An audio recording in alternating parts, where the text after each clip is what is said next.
Part 3 here, we've got a CSV sitting on the hard drive. It's ready, it's formatted exactly the way Canvas likes it. So let's see how we get it up to Canvas. First of all, you've got to create an access token so you can log in to the Canvas API. You can do this yourself. You do not need an account manager. You log in, click on your account picture, go to Settings, Approved Integrations, New Access Token. A little bit weird because the access token is tied to your account, but that's the way they set it up. That's the way we do it. Canvas has its own endpoints. We're going to use the SIS import endpoint here. All right, and you have a test environment, so you can test it on your test environment endpoint. Now, for the test environment, you've got to create a separate access token. Little note there. But every school gets its own test environment with this little, this particular bit stuck in there. So always good to try it there first. So here's my code. Stole it from GitHub up here and adapted it to my purposes. A lot of it is logging, as you'll see. But let's do the preliminaries. Some things to import: sys, request, JSON, logging. Need JSON to do the posting, requests. That's for the logging. The sys, not sure what that's for. Time is for a little bit of a timer. So import those libraries. Here's your base URL. That's like you, right? Don't put in Friend Central, not going to work for you. Here's your token. I exit all out here. You're going to put in the token that Canvas provides for you. These parameters set up the format that you're going to receive the data in. It's going to be a CSV. All right. I've got one more parameter down here. Doesn't matter. SIS stickiness, on, off, your choice. All right. Again, there's the endpoint.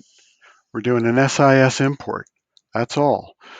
So it's kind of a blunt force approach to importing to Canvas. And paragraph number 3 here, that's where all the action happens. Here's where you request and you post, all right? So there's your endpoint. The data, we set that up as the CSV file. So boom, that's it. You've posted. All the rest really is logging. There's nothing custom in here. And, oh, sorry, down here, you're opening up that endpoint again to see how the job is running. That's no big deal. And then down here, you're writing what's happening to a log file, which is great. Here's, I've got a little log file. Note also the forward slashes there, very tricky. And then the boilerplate at the end. This is just a guard against misfiring this particular thing. But yeah, that's about it to this code. It all happens right up here where you establish the path to the log file, and you get your URL in there, get your variables right. I do want to point out this sleep timeout in the first few lines. Very important. I tried, I said, oh, why do I have to wait 60 seconds for this? Ridiculous. But actually, Canvas takes a long time to pick up the phone. So you want to give 60 seconds there. If you only give like 5 seconds, it's going to keep trying again and again.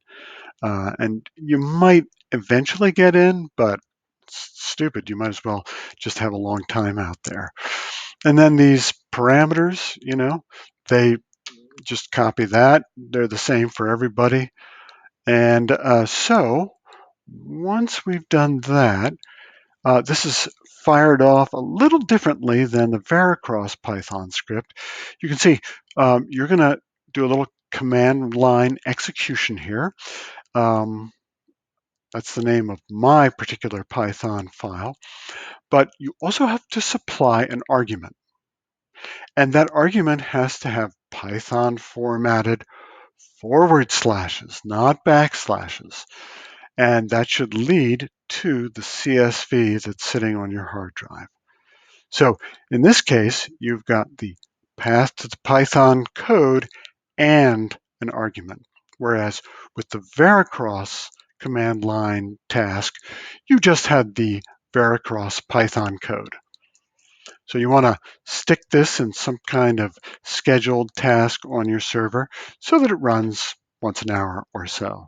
So now you've completed the entire circuit here. You've contacted the Veracross API, written a CSV to your hard disk.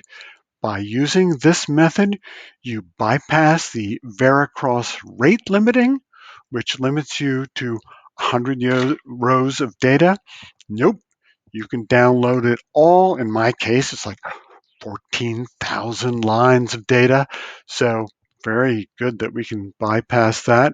And that's by using the Veracross API library that somebody wrote.